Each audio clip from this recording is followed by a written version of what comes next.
c'est insupportable.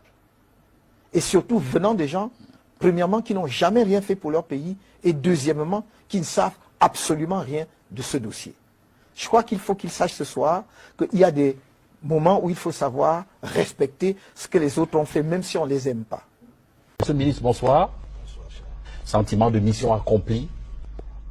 Au moment où l'ensemble de la communauté internationale célèbre une réussite exceptionnelle et exemplaire, dû, il faut le dire, au chef de l'État camerounais. Et j'en fais le témoignage ce soir et je me ferai fort d'emporter témoignage partout où cela sera nécessaire. Cet événement, de par sa nature, de par le résultat que l'on obtient, mérite que l'ensemble de la communauté nationale le salue et que nous ne laissions pas aux autres exalter ce que nous-mêmes nous avons su produire grâce au chef de l'État, son Excellence Paul Biya. Si c'est nécessaire, je le dirai au cours de la soirée. Tout à fait. Pourquoi je peux m'avancer de façon aussi catégorique sur ce point, parce que je pense que j'ai eu une position privilégiée pour voir comment un homme d'État a su déployer sa sagesse, sa patience, sa ténacité et rester permanemment sur la brèche jusqu'à ce que le résultat est. And on the other hand, the transfer of authority to the Republic of Cameroon in the peninsula, except for the areas which will remain under Nigerian administration for the next 2 years under the terms of Annex 1.1 and Annex 2 of the Green Tree Agreement. I wish to express to the Nigerian authorities, and in particular to His Excellency Mr. Donald Duke, Governor of Cross River State here present, my sincere and profound gratitude for the warm welcome my delegation has received from him and his collaborators. Your Excellencies, ladies and gentlemen, today we are witnesses to a historic event made possible by our two heads of state, dear Excellencies Olusegun Obasanjo of Nigeria and Paul Biya of Cameroon, and by the Secretary General of the United Nations, His Excellency Kofi Annan. Thanks to their patience and wisdom, as well as to their exceptional qualities of statesmanship and giving preference to long-term interest and to the common future of our two countries, they prevailed as peacemakers on a continent beset by multiple conflicts. They deserve great homage and the gratitude of our brotherly peoples. In fact, as you all know, Nigeria and Cameroon are two countries united by geography, by a common historical heritage, as well as by ancient cultural and deep ethnic bonds. The intensity of these bonds is visible on the ground. The people of both sides of the border live in harmony, intermarry, and only aspire to live in peace.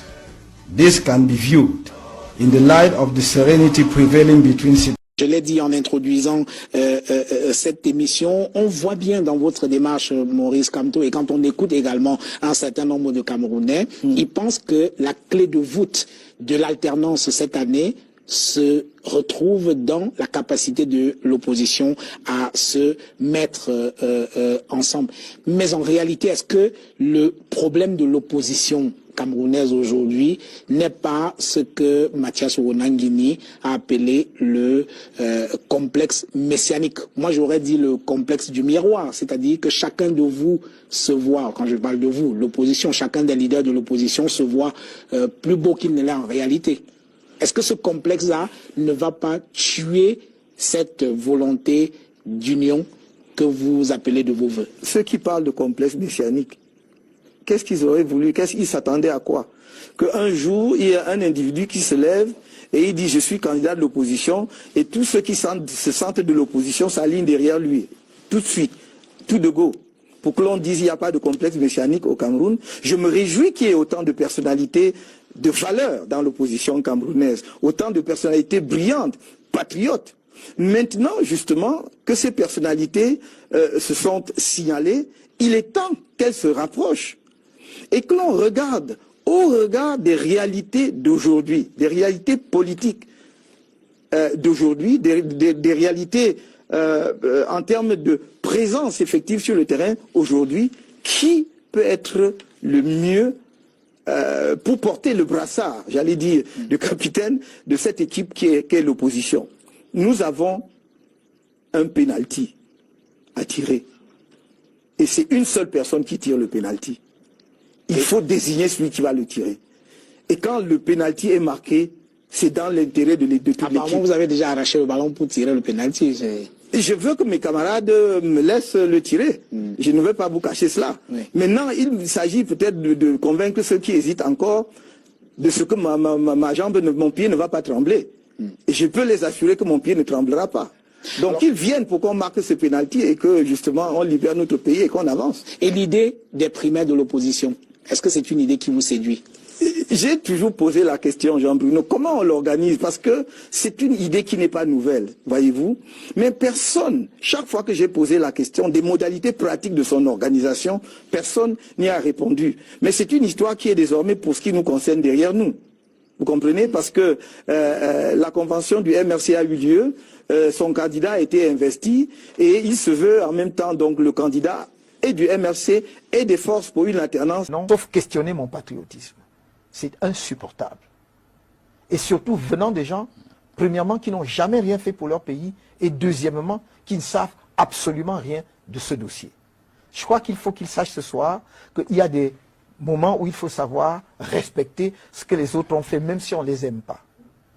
Et sur Bakassi, on a dit que j'ai gagné des milliards. Monsieur Dipita, votre insistance pour qu'on en parle me donne l'occasion de dire deux choses ce soir. J'ai pris des risques physiques dans Bakassi que beaucoup de gens qui parlent ne prendront jamais dans leur vie.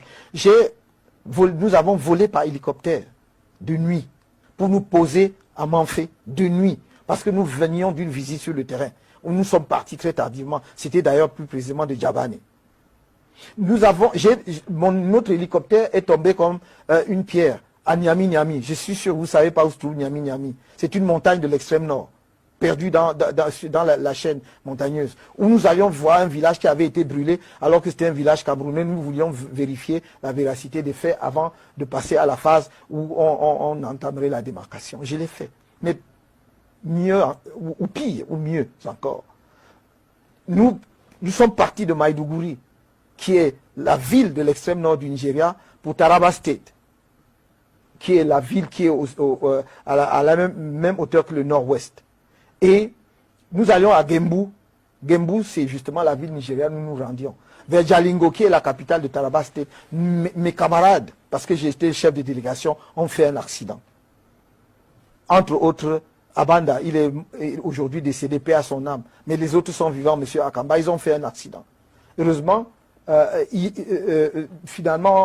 au final, on se rendra compte que c'était pas très grave. Mais sur le champ, nous ne pouvions pas le vérifier. Je les ai pris dans la voiture. On est allé à l'hôpital de Jalingo, il n'y avait pas de radio.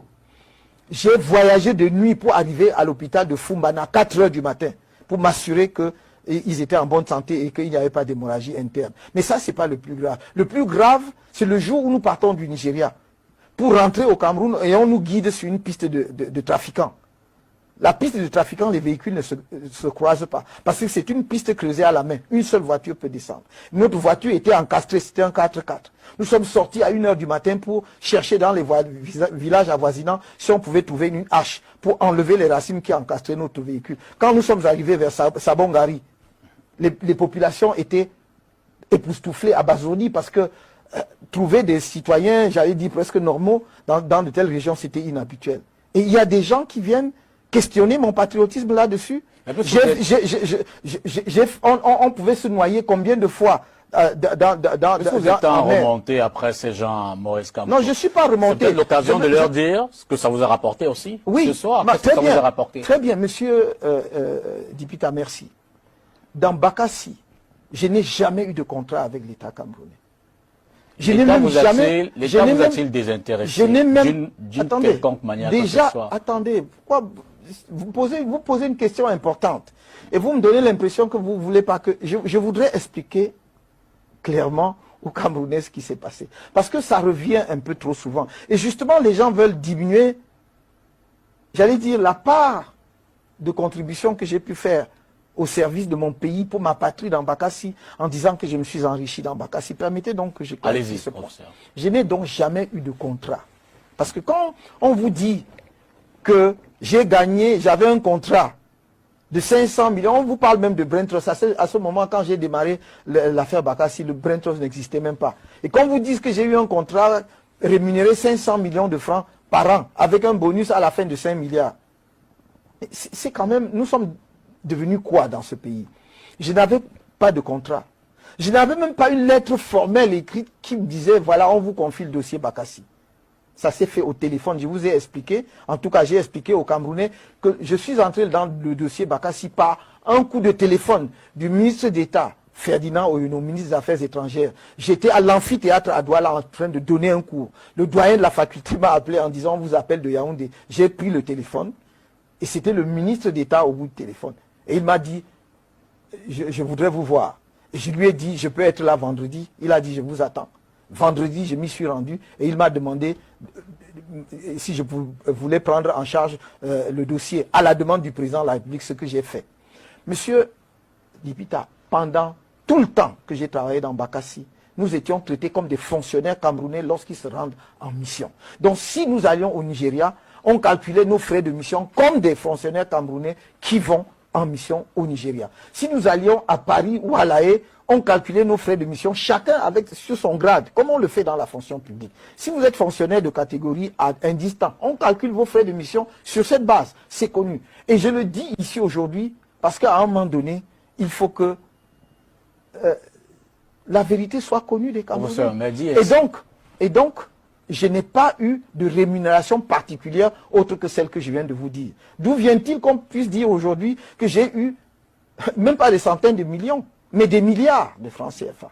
Comment des Camerounais sains d'esprit, mais je doute qu'ils le soient, peuvent-ils tenir de tels propos? Moi, je me suis engagé en politique pour le peuple camerounais. Croyez-moi, Monsieur Noufélé, quand nous débattons politique, quand je me lève, ce n'est pas à Etoudi que je pense. Je pense aux Camerounais pauvres que j'ai rencontrés sur le terrain.